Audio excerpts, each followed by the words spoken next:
All right, get after it, Joseph. All right. Episode 79, Chris Dawson.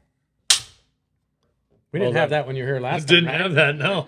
Yeah, It was so official. We didn't have that, and Joe definitely was designated the snapper guy. Yeah, it but used he to is be now. like all over the place. Now I got it like It's down. Joe's job. I work on it. I'm every surprised you didn't run around the table and like crouch down in front of the camera and do it. Like, Well, he practices it in a mirror. Like they have, Yeah. like for an hour before the Beforehand. show, he has Charlie shoot him snapping it Yeah, just to make week. sure he does just it. to get it right. nice. Yeah. He watches it over and over and over. Yeah. It's frustrating. Well, I mean, you He's got to very be critical of himself. practicing. Got to practice stuff. Be good. Anyway, welcome back to another episode of the show. Hey, that's not your job. Oh, that's not me. come on. Okay. Yeah, welcome back to another episode of the show. you As go. always, we have Gunny Matheson, Joe Schmidt, and our special guest tonight, Chris Dawson. Howdy. Awesome. Fresh Welcome. off of the Snaffle Bit Futurity win. We made it finally. Congratulations. Yeah, finally beat my wife. First, Whoa. Doesn't- Whoa. it's not like that. No, it's like, we don't talk about those things here, Chris. Sorry. That's a different show. That's I Pete. thought she had a swollen eye or something. But why? Why would you? No. That's the P. Diddy version. Whoa. Oh yeah. I almost said that. I didn't know we were going there. That's the Ciroc vodka edition. That's good Anyway, stuff. well, congrats. Awesome. Thank you. Thank you. No, it was fun. It was fun. Yeah, long time chasing that rascal. You've been second All once. once. But Yeah. you've been in the top 5. Yeah, you've been no, I mean- you've been up there. You're always there. Try to be. Yeah. and you've won every other major cow horse event, if I'm not mistaken. No world's greatest. Not the world's greatest, but you won a lot of the Other than major that, events. Yeah. Got through the rest. But this was the crown jewel. This is everybody's crown jewel, right? It is. Yeah, it is. I mean, it's this one and the world's greatest. Those are the two.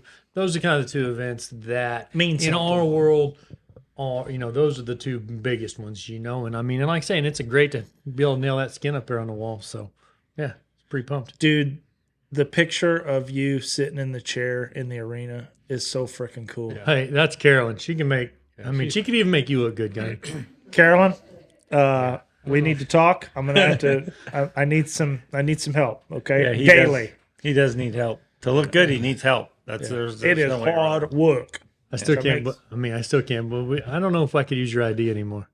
I think we could get away with it. Yeah, I want to hear that story a little bit. Well, if I could remember it, I'd tell you. But I don't. Well, Gunny actually, despite his appearance, is several years younger than me, and Beautiful. yeah, I had lost an ID, and so we were going to a bar in Lake Texoma. I'm like, Gunny, you're gonna need to give me your ID. Hey, Gunny, take your hat off. Take your hat off.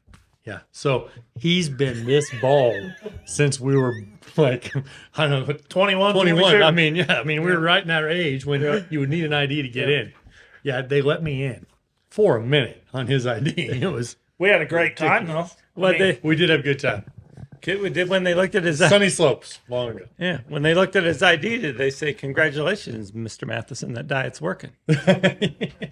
No, I was skinny then. Yeah, Tom. we were. Oh, you were. It was more the hair than the my- size. that was a while My back. memory's not great, Gunny. It's only Yeah. good for about 15, 20.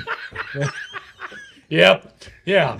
Aren't you glad you brought me? I would like to let you guys know that this is my official resignation to this show. The fat shaming The is fat gone. shaming is done. The full 10s of viewers have now dropped to 9s of viewers. I'm sorry. Hey, Dawson's so my last episode. last time you were here, didn't you quit the last time I was here too? Like Yeah. every third episode. I missed a couple episodes. I didn't know if this was a regular. Yeah, He's every been good third for a episode. while. He's been Chris, good. I don't know if you know this, but my friend is a real asshole over there. Well, thank you. It's like I'm a punching bag. Yeah. Yeah. So when was that? That was at least 20 years ago, right? It was Yeah, it's over- probably been about exactly 20 yeah, years been ago. 20 years ago. It's been a minute. That's cool. We've had some fun times together. Yeah. Well, so back to the cow horse fraternity. You know, we were at Ardmore, but we pulled it up online and watched it, and I thought, outside of all the actual action that happened, Russell Dilday was announcing, right? Right? He's freaking good at it. He is good at that. He It gets was- a lot of practice. Yeah, it was so good for me to watch it and hear him talk about those cattle. Like how so when you're working a cow in the end like that, what he was talking about, where, you know, how the cow looks at you, how it reacts to you, how much do you know about your cow as soon as it pops through that gate? Well, I mean, that cow comes in, and that's what we get in the boxing is we get a little minute to evaluate / train our cow right there. And so I think that cow that I worked on, that mare, as I recall, kind of a white cow with little nub horns, and it come out there and kind of got a hold of her and had a little feel. And so I was able to get it stopped, and I stepped in there and drove it across there a time or two.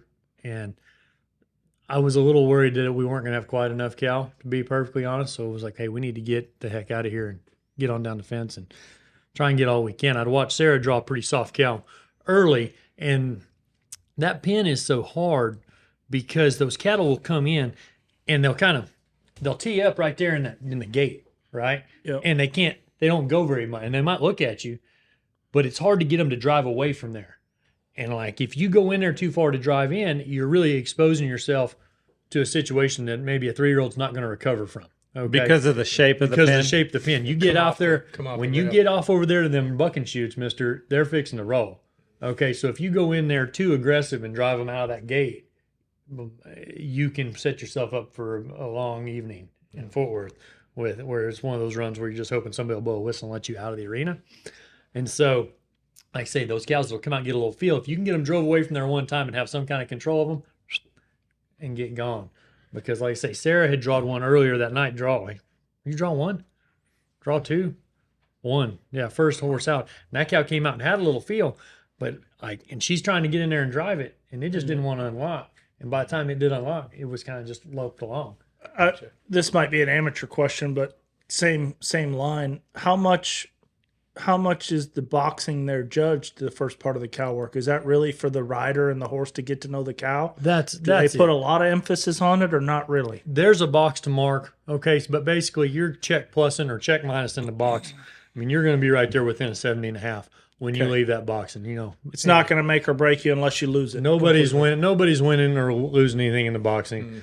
Yeah. Okay. So you're evaluating what's happening. Yeah. You're just trying to you're trying to get yourself set up for the best corner that you can have, because that corner is really where that makes or breaks your run a lot. When you leave right there, it's kind of like in the roping. If you're late and off the barrier or you break the barrier, probably not a lot good is going to come from this run. And that's kind of the same deal. If you don't get out of there in pretty good shape around that corner, you're probably not going to the pay window. And you're using that time, like you said, to train that cow, kind of get the feel of how much you need to push them. You want to stop them, and I want to drive them, right? And so how much I want to stop them and how much I want to drive them is going to kind of depend. Like, say, finals night, you're going to get them stopped once, get them drove once, get the heck out of there. I mean, I showed in the cow horse once, and I completely lost it in the boxing. I mean, I lost it right then and there because I was, I was my mentor at this horse show was in Athens, Texas, filling a class. My mentor at the show was Jason Grimshaw, and he was helping. Well, me. You got to be careful listening to Canadians. I understand that, and they're foreigners, and all day long, everybody told me I was going to fall off. So I'm already like questioning life's decisions at this moment in time. And I'm draw 15, and my mentor and his horse I'm using is draw 13, and he does the rein work because at the AQHA level you do the dry work, then they let the cow in, you do the fence work. Well, he smokes us in the rein work, and then his second turn, whap, that horse falls on him, and two people got to go carry him out of there. They're cutting his boot off while they're calling me to go in the arena. I'm like, I'm not going in there. You're like the second guy off the boat in Normandy. Yeah. Oh, yeah. Oh, yeah.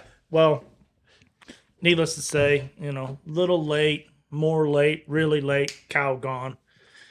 And I was way late getting there. Blue bow stirrups once I got there. Like hanging off the saddle, picked myself up, just looked at the judge, said, no thanks, I'm done. I'll see you guys later. So when they turn that cow out and it comes out, it's the finals. And it comes out and it's got its tail over its head and it comes out there. Are you going, yeah, buddy, this is the cow I need? Or are you going, oh, shit? If you're saying, oh, shit, you shouldn't have entered. Okay. Right? I mean, because like you're wanting in those situations, like I say, every horse is different, right? But if you're on a good fence horse, you're just hoping you get enough cow. You get enough cow. Gotcha. Because like I say, I'd take being eliminated on too much cow all day. If I wasn't, I didn't have enough horse, I didn't get it done, I will take that. I mean, I would rather that than the draw eliminate me And then on a loping cow that I marked 72. if you have too much cow, you just box it longer. Yeah, you can. Yeah, I mean, and you can box a little longer, or you can. Don't be afraid to make more turns, right? Like I make 3 turns on that mare because I'm going to use it up over there the best I can, right? Because I want to make sure when I leave that fence that we've got control of that cow in the center of the pen, and that's what a lot of times. That's what I saw a lot of runs kind of come apart, and you'll see that, especially on 3-year-olds, and especially in that arena. Shoot, my last horse. I mean, I was in a situation to contend for the lead on him. But that I call it the valley of death because them cows will suck back into those roping box or the bucking chutes down there. And when they get you sucked back down into that end, mister, there ain't no getting out of there. Yeah. And it is, and like I say, you're just surviving. And so as a judge, you have to reflect that in the score. That, hey, if you were circling down, nobody go in there wanting to circle their cow down there up against them roping, them bucking chutes down there. Gotcha. Okay. And so that was the main difference, probably. I mean, it's funny because you get around them cutters and you get around guys and they'll be like, man, everybody's throwing their hat and pumping their fist. They're marking 216s, 217s. Well, it's like, it's kind of like the PBR. Like if you ride your bull, throw your hat. Like let the judges work it out. If you make a qualified ride in the Will Rogers on a 3-year-old, hey, you throw your hat, pump your fist, do whatever you want to do because good luck, partner. It's not easy. Not easy. Yeah, that's cool. That's very cool. So what if you go out and mark in the go round, you mark a 22 in the rain work, and in the herd you mark a 20, you're sitting great. Is there any control you have over how much cow you have when you go down will you work them a little extra? Will you box them a little extra, or you just go? Do you have any control over that situation? You have a little control. You have a little control of that. I mean, you can, like I say, you can stay longer. You can take a little pressure off that cow.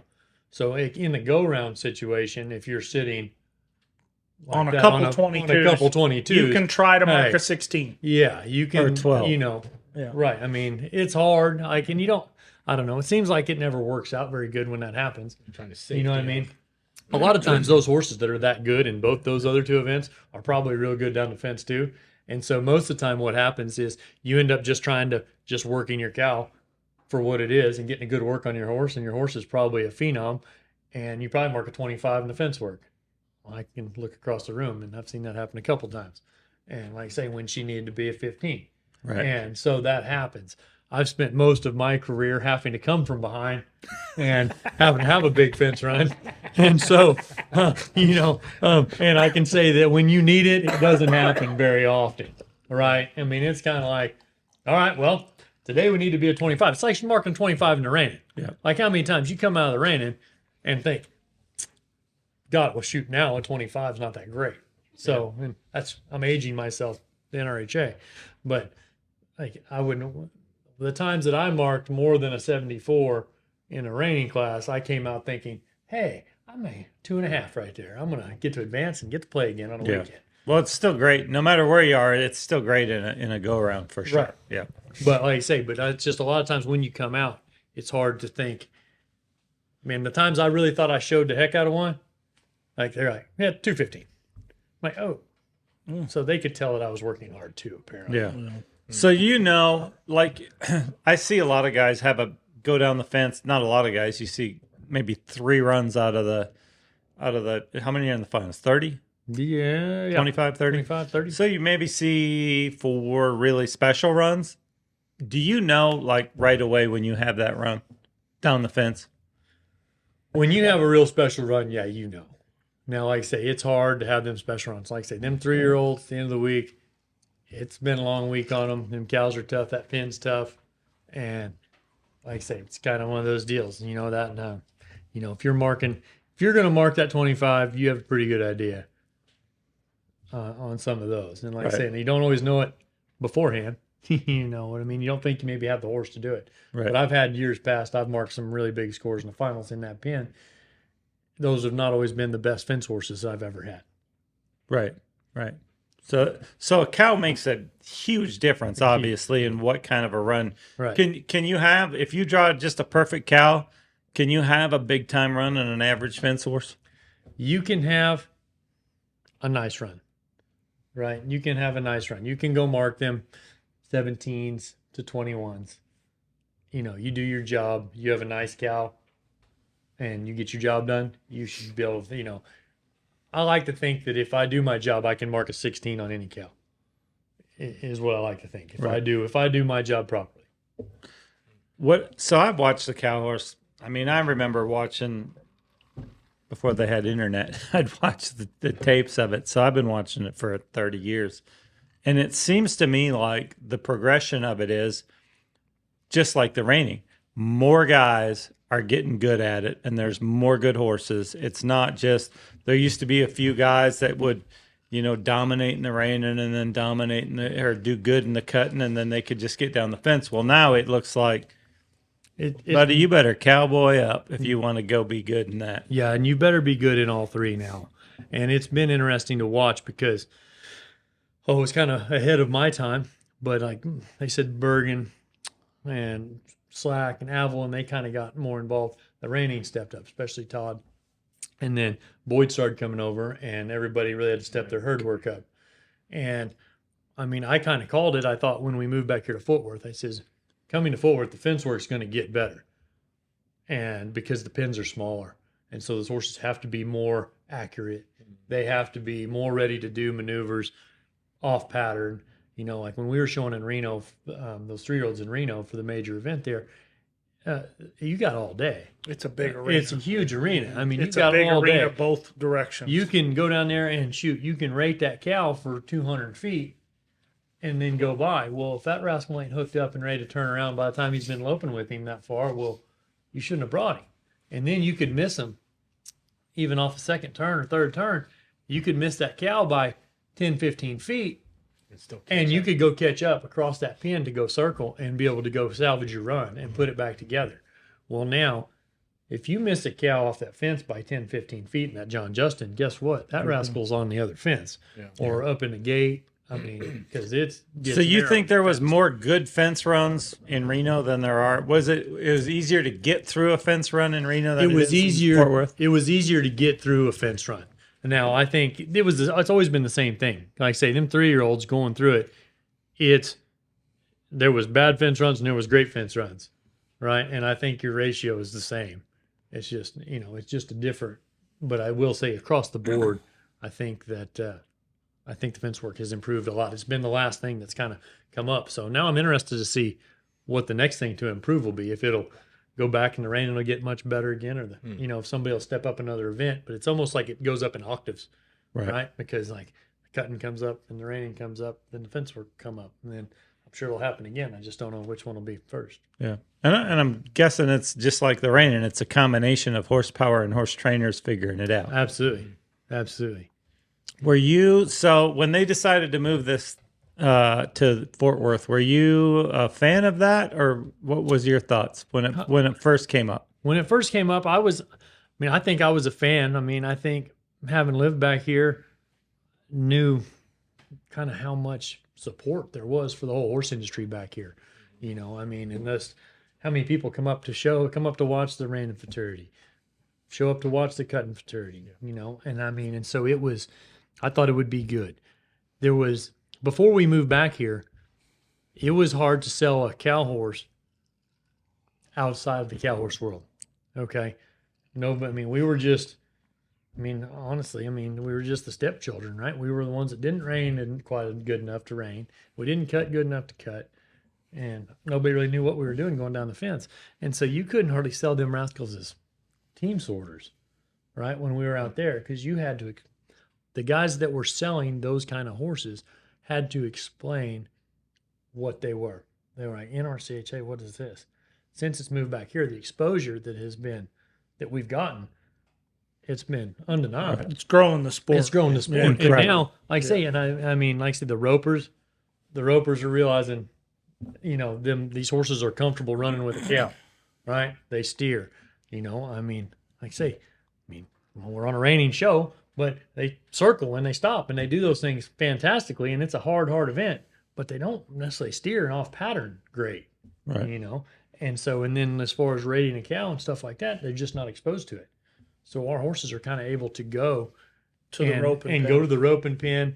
Go, they can go a lot of different ways easier. Right. And so, Right. And I get why. So I get why a lot of the West Coast guys were reluctant to move it because history and Our sports are very traditional. Yes, Like that's it. tradition is a a big part of it. Yeah. So Going to Reno was awesome. I miss going. It was And so I miss much going. fun to Reno. going there. We always drove over the hill. And we went to the last great. Reno Snaffle Bit.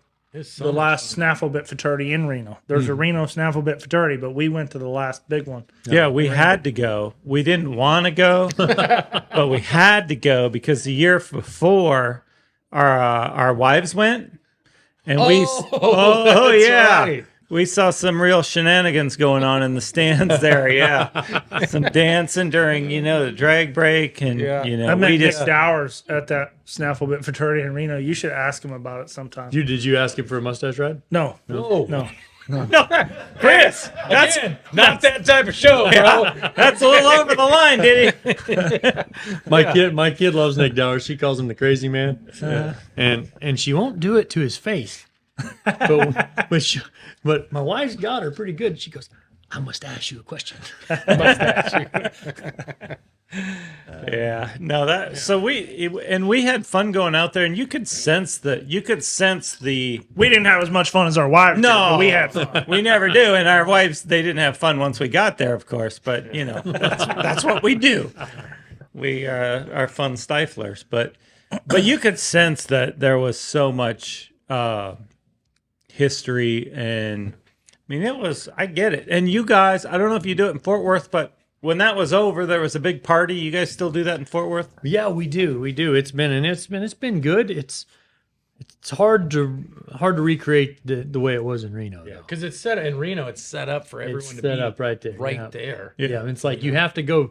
So I tell them, I says, if you're going to have a party afterwards, you got to make sure that you have to walk through it to get back to where you need to go. Yeah. Right? If you've got to go make a decision, like I said, you've been to a horse show for 2 weeks, you've been prepping before it. You're not I mean, going to it go don't to the matter. party. Yeah, I you mean, wanna like I get say, if out you're of not there. 25 years old, you're not looking for where the party's at. Yeah. Yeah. Yeah, whereas Reno, you could just stay there, be partying and hanging Yeah, they out were. all I the time. mean, them last couple of years, I think Pendleton sponsored it there one year, Yeah. and they're bringing shots around while we're in there waiting for awards. Like, I mean, that made that process a little. I'm not sure our wives didn't start with the shots thing way before the awards. Yeah. Yeah. I mean, the year we weren't there. When we were there, iced tea, Diet Coke. Yeah, No, I remember having a good time when we were there. I remember Pendleton. Yeah, I remember Pendleton well. It mixes well with Ranchfield. It was good. Yeah, I mean, Ranchville wasn't around then, but if it was around then, we would have been mixing it. Yeah, without a doubt. So it's hard. Like the Rainers. So you guys have that tradition. The Rainers have tried and tried and tried and tried to have parties after. We're boring now. It's too serious. hot- what we it's- I do. remember watching you and Todd Bergen Dirty Dance, and I think it was in the Water Arena. Not with each other. Let's be clear. I don't know. Let's be clear. That was not with each other. Yeah. No. But yeah, I mean, we're up too tight. but We're we too were, uptight but now. we were one. We It's were a too lot serious. younger then, Yeah. and two, there wasn't. I mean, now it's just gotten.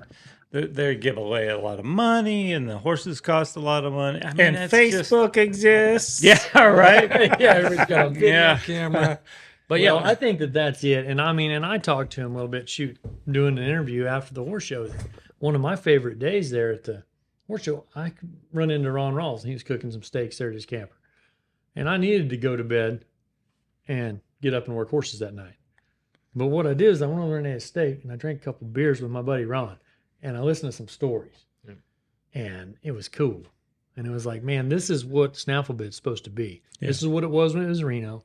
And this is what all the horse shows used to be, it seemed like. Correct. Yeah. And I says, man, I know that it's great that there's this much money up, and it's great that we got all these sponsors, and it's great that all these owners are spending all this, but this is what it's about, and I hope to God that we don't lose it. yeah. And so, So, do you guys get up in the middle of the night and oh ride as much God, as we do? yes, it's stupid. Yeah. Did you always? Oh my God, yes, and Yeah. it's dumb. I mean, you just were different levels of sober. as you know, more sober now as you get older. But I asked Andre about this too. This was when I was showing Rainers. I was like, why in the heck are we out here? He says, so we can look them owners in the eye and tell them we did everything we could do. Yeah. And I mean, but I still think I'll give mine a couple days off. My wife thought I was crazy, like before the finals this year or before the fence work. Which day was it? Before the fence work? Like we'd send them home because there was a long time. So we'd send horses home and she's like, you're not going to ride them? I'm like, why? Like, worked them yesterday. They know how to go down the fence. It's fine. So I think the fresher that you can get them, the better. And that's the kind of nice thing about living close to Fort Worth. Like, say you had a few days, they got to spend 2 nights at home. Yeah. And so that was pretty cool. I didn't get to spend any nights at home, but my But horses did. But you like going down the fence. You like them fresh. I want them, yeah. I mean, I want them fresh. I mean, I'll work them pretty fresh at home, so they're kind of used to that. Because I don't want. I mean, obviously, you don't want them bucking and kicking and being that fresh, and So I want them to have seen a cow within a couple days. But when do you do the reined work? so this is another thing that kind of has become a variable here since the last probably 5-10 years. Because it used to be always you did the herd work, then you did the rein work, and then you did the fence work.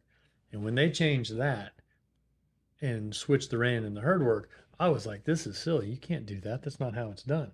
So now you do the rein work, the herd Well, work, and the fence work. It'll vary from show to show. It would make sense that you would do the reining first, get that out of the way, It's so and nice. then train your horse back to a cow by doing the herd work and the fence work. Yeah, it's really nice. Like I say, I was a huge advocate against it, but now if the herd works first, you're just like, this sucks because you're out there all day cutting and helping, and then especially if you happen to be drawn up that first day of the reining, well now you're out there all night working, and then go show. It's not as bad at the Futurity if they do that because there's multiple days, but a lot of those derbies, it might be herd work then rein work. And it makes for a long day. So now the Futurity, we've been showing rein work first. And it's so nice because you can be there a few days before, get your horses worked, get in there at night, do whatever you want to do. Work them outside, work them in the show pen, and just be ready to rock and roll and get in there and get showed and then move on to the next round. And then everybody seems like they're in a better mood all week. Right. Because, I mean, you're getting more sleep. Because after the rain's over, no, you're not going out there.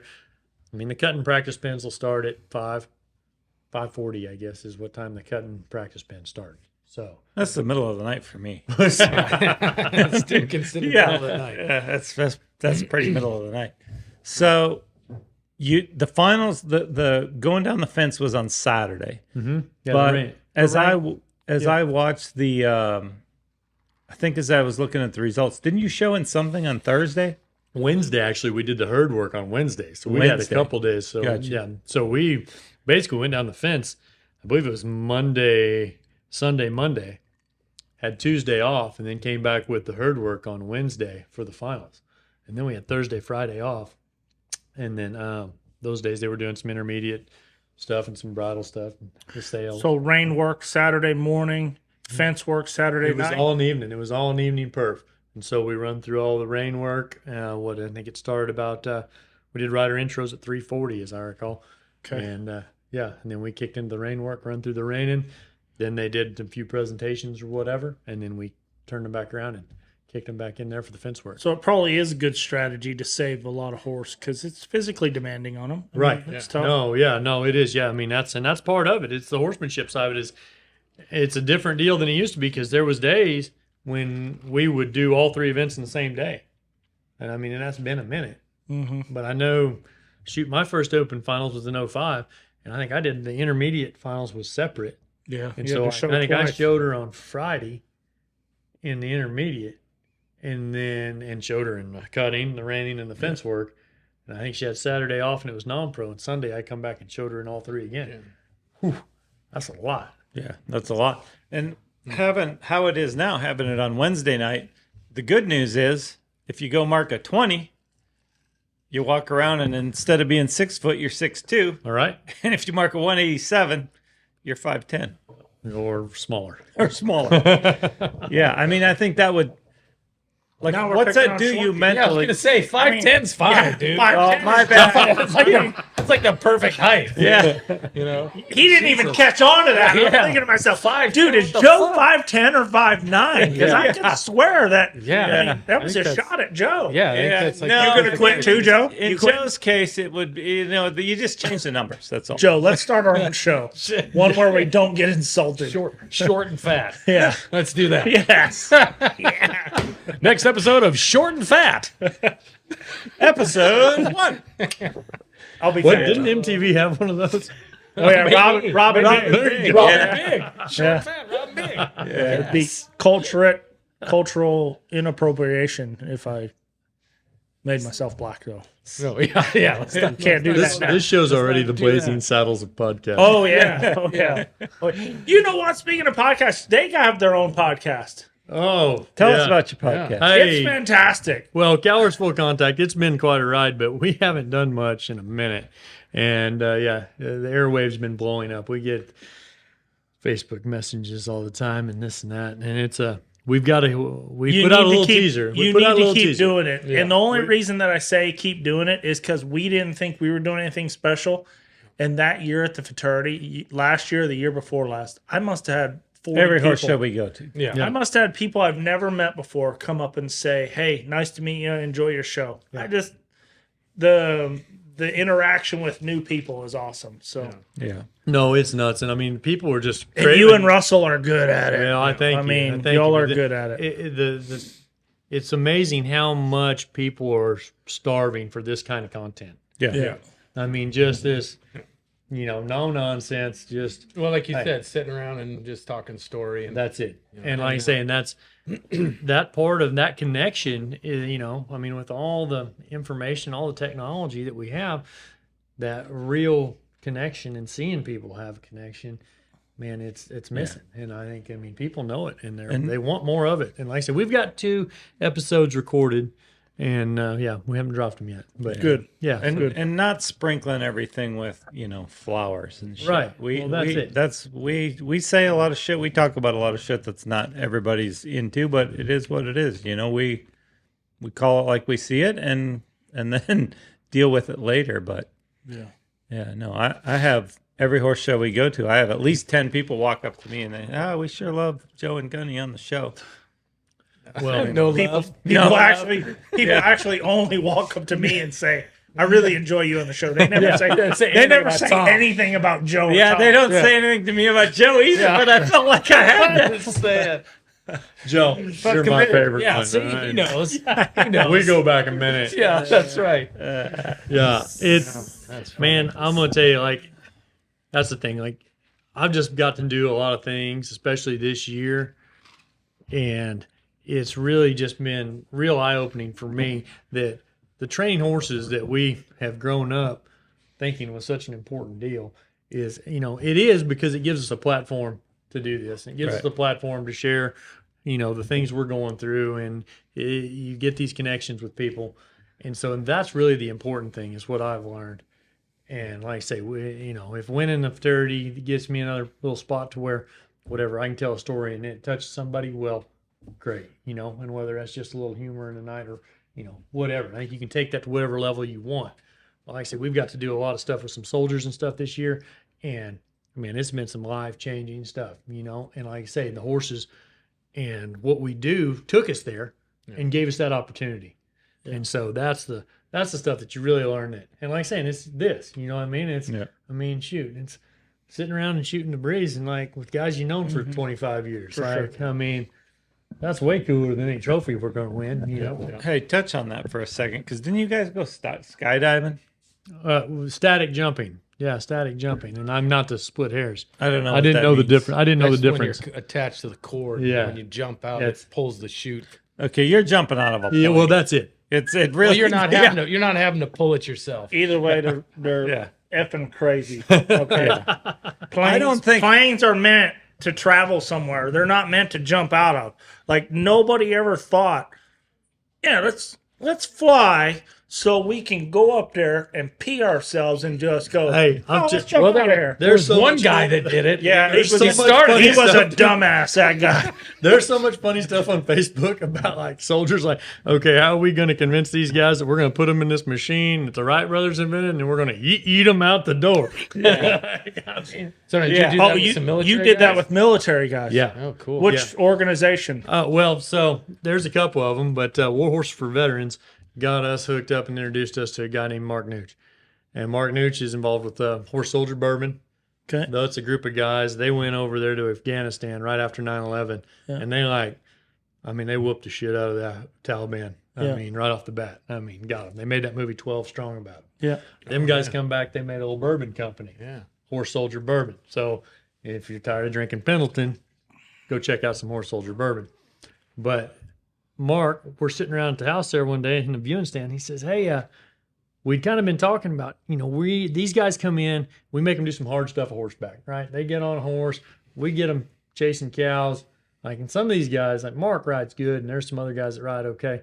But man, most of these guys have never been around it. And within a week, we get them chasing cows and making turns and getting it on. It's freaking cool.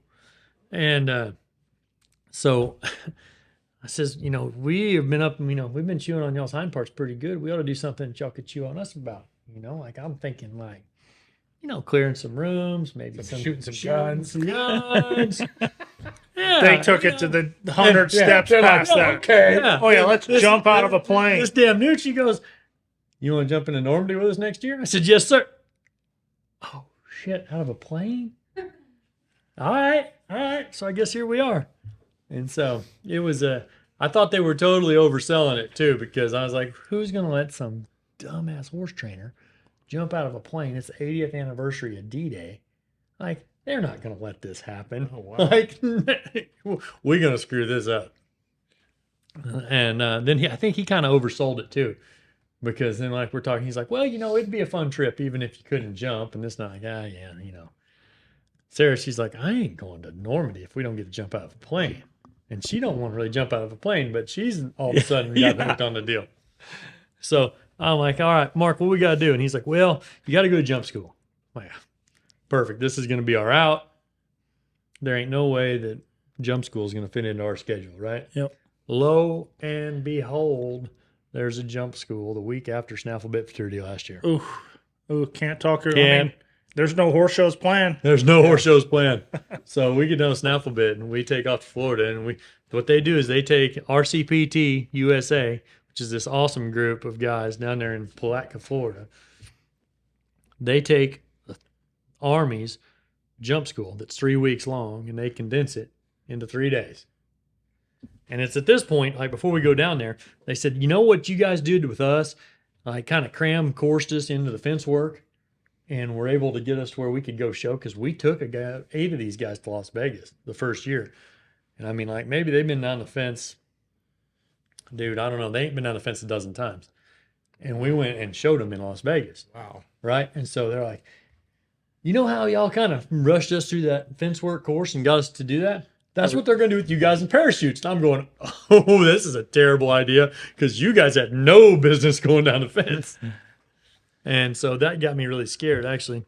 But so we got down there and yeah, it was nuts. Yeah, it was nuts. So what's stay tuned. Jump school? Do you jump in a controlled environment, and you actually jump out of a plane? No, we don't. Well, so Tandem first. no, probably. there's no tandem. Ooh. There's no tandem.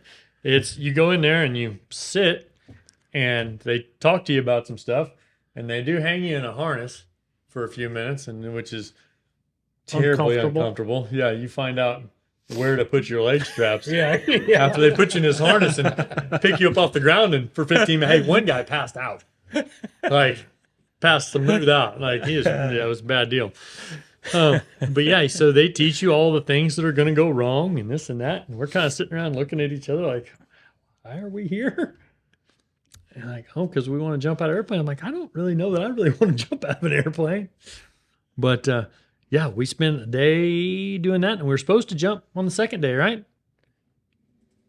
And 2 days, yeah. So we did have to take a written test before we jumped. Like a IQ test? Well, no, it's just a few things about which one. Are you here under your own will? Yeah. Yes or no? Yeah. Yes. Okay, you passed. You passed.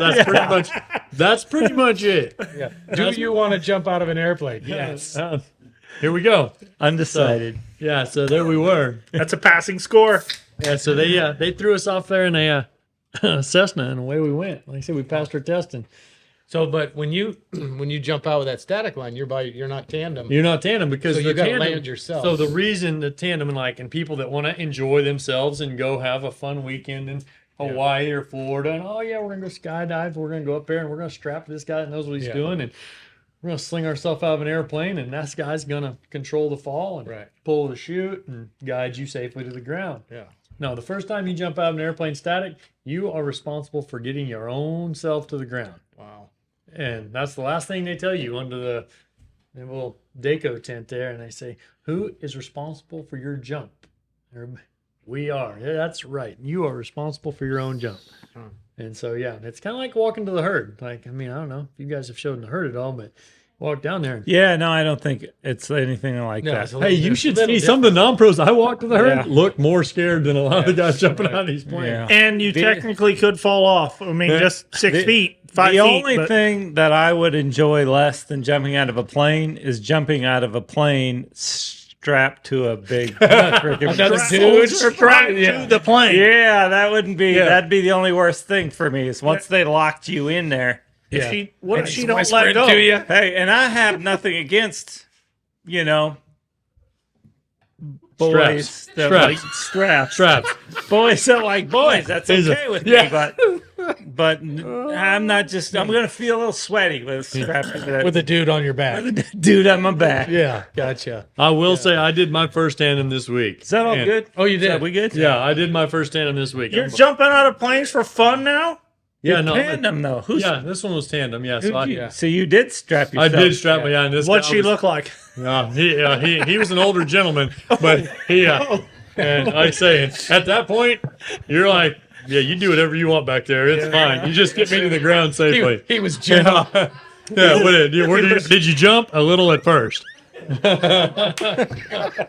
No time for the joke, just the punchline.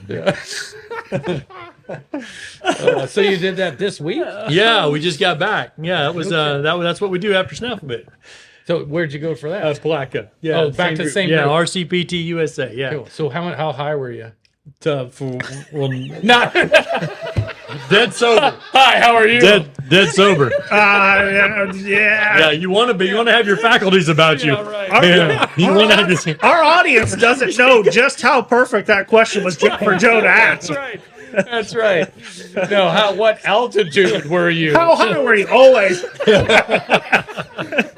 What he meant to say was always. Yeah. But like normal, maybe a little more. Well, that's what people keep asking. Like, well, have you come down from the wind yet? And I'm like, 5 times. Yeah. Yeah, we went down there and like I say, I got my first night jump in. Sarah and I did a water jump together, and it was cool because they gave her a chute that didn't steer, and I gave me the one that did, so I was able to just do circles. Oh, wow. And it was kind of funny because she falls slower because she's small, and so I'm spiraling her like this. Oh, wow. And got to the ground, got to the water. That was pretty fun. Though. We were visiting on the way down. That was pretty cool. And that was by yourself or with Yeah, the guys? no, that was by strapped to your yourself. Yeah. Because all these, the reason you go tandem is because you don't know how to fall properly. back?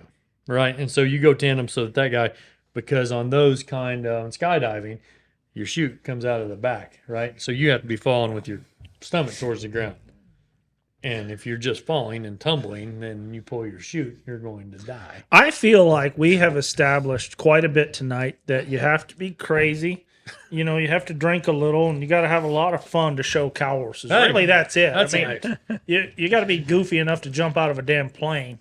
Well, And cow horse is dangerous. it's our first. I've had interviews before where people have asked if we had hobbies, and now I finally have an answer for them. Yes, now I have a hobby. That's cool. Yeah. So you plan to continue? Yeah. No, I'm at 26 jumps. Oh, wow. Yeah. Holy cow. Yeah, and So how high? How high were you? But what's the altitude? They test test you, Joe. You can't do it high, okay? Typical 1,200. No, the static jump comes at 1,200. 12. Yeah, it's a military style deal, right? So, like in battle, they're going to put them out at like 500 feet Holy because you cow. don't want to be just floating target, right? Right. And so, and the coolest thing about the deal is we get to go down there, and we're about the only civilians, Yeah. right, that are there. I mean, and it's like, why are you guys here? And like I say, but being around those soldiers, and like a lot of the jump masters are veterans, and man, they've got some Stories. dude. And Yeah, they're just more than the stories, is they're just such exceptional people. Yeah. Right. And to be around that, and you want to talk about get real and like who you trust, like, well, who these guys are packing your chutes. You might be, we're learning how to pack chutes right now. And so, I mean, it's just, there's, talk about a bullshit free zone. Yeah. Right. I mean, A few years ago, I had the luxury of making some spurs for the Night Stalkers Association, and they have a blacksmith Yep, that's 160. associated with them that actually took gun barrels off of Black Hawk helicopters and forged them down into steel. oh, that's cool. And I made spurs out of them. And now Two Ravens Foundation just emailed me, and they are actually going to send me the gun barrels. I have to forge them and turn them into spurs in a bit. Reed, you need to second guess that. Reed is not second guessing it because the spurs that sold at auction for the Night Stalkers brought 160,000 or 130,000. That's awesome. And weren't you saying like the barrels get warped real fast when they Yeah. use them? Yeah. Well, I mean, they go through 30 rounds in 5 minutes. Like, them things are toast if they're in a firefight. They're toast. Huh. So, yeah, they're bringing me 5 or 6 gun barrels to get That's forged cool. down. I think it's awesome. That's really cool. I kept some of the little pieces of steel. They're still in my in a drawer next to my engraving bench just to. Yeah, there's a handful of those groups, and man, and like I say, there's kind of something for everybody. I mean, you got Reed there with the Two Ravens, and like I say, then you got War Horses for Veterans, and then Dark Horse Elite. Those are the two that we're kind of Involved deal with. with. And So when you went over, you jumped right in Normandy? yeah, twice. Oh, that's Yeah, crazy. dude. That would be unbelievable. That would be it's- unbelievable. It's That so would be unbelievable. surreal. Hey, Yeah. I'm telling you, it's the most unbelievable thing because you're jumping in, like we jumped at the Battery to Aysville, and like they were shooting guns onto the beach, onto Utah Beach Yeah. from this place. And like, so we jumped in there 80 years to the day within give or take 12 hours and when them guys would have jumped in. I mean, That's surreal. it was can't. nuts. I mean, now you granted, can't. we're going and there's enough stress involved getting out of this plane, right? And it's a sunny day, the weather's beautiful. There's cold beer waiting for us when we land, Yeah. right? I mean, ain't nobody shooting at you, and it's not dark. The planes aren't exploding. Your guys aren't dying. Yeah. I mean, I bet it'd Yeah. be hard just to go see Normandy in a Jeep after that. Like, you saw it from my airplane. right. Yeah. You saw it the way they saw it. It's cool. And I tell you, the cool thing is how many of those people, how thankful and how much gratitude that those people over there in France still have. I mean, there was so many people that showed up there wearing full-on World War II American uniforms. That's cool. And they just wanted to come be around. That's cool. Yeah. Mandy and Caden, we went to Normandy, and it is, Yeah. it gives you just a Chills. crazy feeling. Did you guys go to the cemetery? Yes. Man, that's nuts. Unbelievable. That was- Unbelievable. That was nuts. Yeah, like we're just standing there like with all them crosses staring at you. And I don't know. I've told several people, I'm like, I can't think of another way to say it other than standing in the middle of that. You felt stronger and scolded at the same time. Yeah. And it's just like, you feel like, okay, I can do way more than I think I can. But Yeah. at the same time, like we all need to be better people. Yeah. No, Like, it's unbelievable. just- yeah. Unbelievable. To just sit there and put yourself, and you can kind of feel it. You know, we went up on there on the cliffs where they had the gun turrets and the Right. whole. I mean, it's Yeah, just like point to Hawk there. yeah, that's exactly where we were, and that's it's something everybody should go just feel. Hey, I'm telling you, like I'd like to go back. I mean, I could have spent a month over there. I mean, we didn't see half of what we wanted to. Yeah. Yeah. I mean, we were a week over there. Yeah. So you guys plan on making this a thing, the jumping out of planes? Yeah, I'm pretty in. Well, yeah, at 26 jumps, you're starting to get hooked. Yeah, I'm pretty in. So How about Sarah? How many jumps do you had? 16. She says it with a scowl on her face, like she's kind of like, dude, I hope he not gets as over into this it. phase of life. Dragging me to these jumps. I can't believe he's still into this. I mean, really? Sorry, Sarah. yeah, we're planning a little free fall school trip next year, this time. So yeah, Yeah, that's crazy stuff. I mean, I couldn't. I like looking out the window of a plane. Like I pretty much into that. I like the window seat. Yeah. But hey, Jumping out. funny if story. that window opened, I'd be. No, There's a I'd be kid out. there's a kid from Mississippi that's down there, and he like come with one of his buddies that's family with one of the main guys down there. This guy didn't know what he was in for. Well, he gets down there, and they talk him into doing a tandem. Well, then we're sitting around there, and he did a tandem the same day that I did. Comes to find out, the first plane he ever gets on in his life, he gets slung out of. Oh, wow. Yeah. And That's then- a lot in one day. That's a lot in one day, right? I mean, he's country. That's crazy. Yeah, it was nuts. But yeah, and then like the rest of the week we spent jumping out of C-47s. We got to do a night jump out of C-47. These old C-47s are 90 years old. Yeah. Big cargo planes. Yeah. Huge ones. Well, they're not. I mean, they're not as big as you think. I mean, like I said, there's enough room for you to sit there and me to sit there on the floor, and somebody to walk between us. Oh, wow. Yeah, that's kind of how big a C-47 is. Gotcha. About 11, 12 guys on each side, and yeah. But getting out of them, like we did one in the dark, and just a red light on in that plane, it gets a little real right there. Yeah. Well, 1,200 feet's not very No, it's not high. high. What are your other jumps? How high are you going to your other jumps? The All 1,200 foot? Yeah, pretty much. That's pretty standard really? training height for static line. But at the end of the day, 1,200 feet and 50 feet are the same. Well, no, I mean- 50 feet is you don't have time for your shooting. No, to but I deploy. mean, if you're your falling. chute doesn't open, 1,200 feet No, and yeah. 50 feet are the same. I want to say that you might not reach terminal velocity at 50 feet. I mean, you could. But you'd No, release, probably not. you'd reach velocity enough. I don't know. I mean, it hurt. Hey, I'm telling you, when I went down there, all I knew about skydiving or any of the above was what I'd seen on like the Wesley Snipes movie or whatever, Drop Zone. Oh, yeah. Yeah. Yeah, that's about all I knew about it. No, because when I went tandem, it was 18,000 feet. And Yeah. you free fall for a minute. Yeah. Yeah. You had a guy strapped to your back. Oh, yeah. And it was awesome. How I high were you? trusted him. Yeah. We're not talking about feet. Yeah, no, I trusted that Yeah. guy fully. Yeah. Yeah, no. I it bet was, you it But you was weren't fun. paranoid completely. I was a little scared. Yeah. Yeah, he wasn't whispering in my ear or anything, but You'll be he did backflip out of the plane, not telling me. Right. You know, Didn't- yeah, Yeah. Yeah. that was a little scary, but Yeah. but Hey, yeah, wait a that was minute. high. No backflips. Yeah, that was not good. But yeah, that was, I mean, high. I can't imagine doing 1,200 because you're not free falling at all. No, You're you jumping jump out and out. it's Yeah, pulling. you jump out and you count to 4,000. And if things haven't drastically slowed down, you go to looking for your reserve. Jeez, that's Yeah. fast. Yeah. Crazy shit right there. So, let's check back into Yeah. the Cow horsing. Oh, cow Towers, horse. so yeah. Yeah, let's. If you move from I have a question that I wanted away. to ask for 30 minutes. We were talking about fence runs and stuff. Is there a fence run that you remember in your life as being, holy cow, that's the best fence run I've ever seen? ever seen? Yeah. Or ever participated in. How about that? I mean, Well, let's besides keep it- last week, of course. Well, let's keep it on scene because the best one that I ever seen would have been. I don't know. It's probably. Well, I had to see Don's on video. I saw Don Murphy marked a 32 on Bald and Shiny in Stephenville, and that was a big run. But I saw it on video.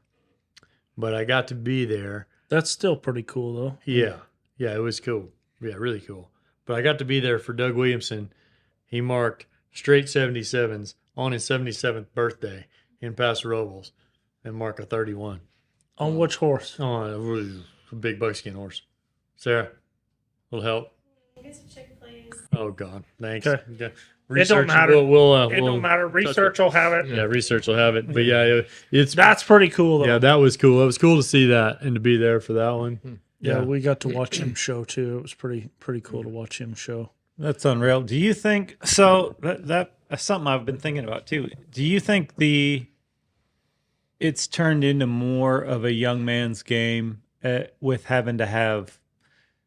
It seems like everybody. It seems like they've always tried to keep it close before you go down the fence, but now you guys are freaking crazy going down that fence. I mean, you can tell the guys that just throw it to the wind and the guys that are being, I'm gonna safety up a little bit.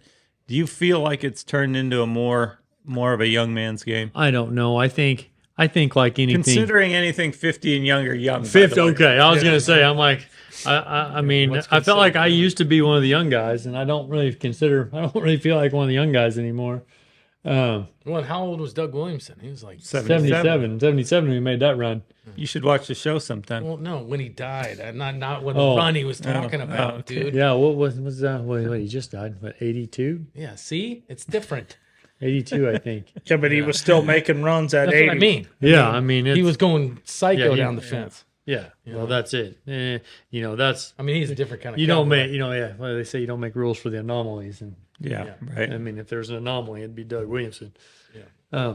But you see the guys. I mean, shoot. I mean, Crawford's still getting it on. Yeah. I don't know. How old's Todd? Late 60s, probably mid 60s. Mid 60s, I'd say. He's older than Deb. I think he's a few years ahead of older than Deb. Maybe 65-ish. Yeah. Yep, give or take. And I mean, and he's still, like I say, he make the open finals this year. He's still getting it on. But I think, I don't know. I think probably, it's hard to say. I mean, Sarah's obviously on the young side of things, and she's awfully hard to get around. I mean, because she's been second, 3 years in a row? We were just talking about it the other day, because she was like, I fell down to be in the top 2 in 19, won it in 20, was fourth in 21, and she was second in 22, 23, and 24. Wow. No, I mean, that's crazy, huh? That's nuts. Like, you just don't do that. I mean. But you have not won it yet. Yeah, she won in 20. That's what I thought. Yeah, she won in 20. Yeah. But yeah, it's. Yeah. No, we were talking like she didn't win it, but I No, was he thinking just said she won. Yeah, she won. Yeah, she beats me to everything. I knew that she would, because I was second in every division. And she came up and was first in every, and so she had been first in every division except the open. I was like, well, yeah, you're going to win first in the open before me. I had to go through the whole spectrum of second first. Gotcha. And so that was pretty. Well, and we thought it would be good. Last time we had you on the show, we had you both on the show. But this way, see, we can, then the next time she wins the event, we can just have her. And then we can kind of. we can turn two. I got the sympathy. I got the sympathy, Mike, last time. All right. You were It was just like, yeah, I mean, assisting. we want Sarah, but We should come on. have Chris come. I mean, we don't want to do that to him. She tries to do that too. Anytime she has the option, like, hey, do you want to bring her or not? She's like, yeah, bring him, because if there's ever a question that she's uncomfortable with, she just pushes my button and you take it. Yeah. No, we're happy to have you here. We appreciate you coming up. We know you got lots of it's shit awesome. going on. No, And you how guys are many horses you guys keep in training? Oh, I don't know. Probably around. There's probably 70 of them there. Give or take. Holy. There's a fair few of them. I mean, so I say getting a bunch of them started right now, and I think there's 17. And 18 where are there. you guys training horses at now? Perrin, Texas. Perrin? Perrin, Texas, or better known as Perrin, America. I don't even know where that is. No, I don't Yeah. either. Get you a little geography lesson. Yeah. It's How far is that from 281. Weatherford? It's 23 minutes from the square there. in Weatherford. Yeah. North, south, east, or west? Northwest. Okay. Like how far from Decatur? Close to Yeah, kind of between, straight west, kind of southwest of Decatur. Good. Yeah. How far from Bucky's down in Denton? Yeah. We're about 2 hours from right here. What is the closest McDonald's? Yeah. Sorry, McDonald's is down the road a minute. Well, we appreciate you guys coming by.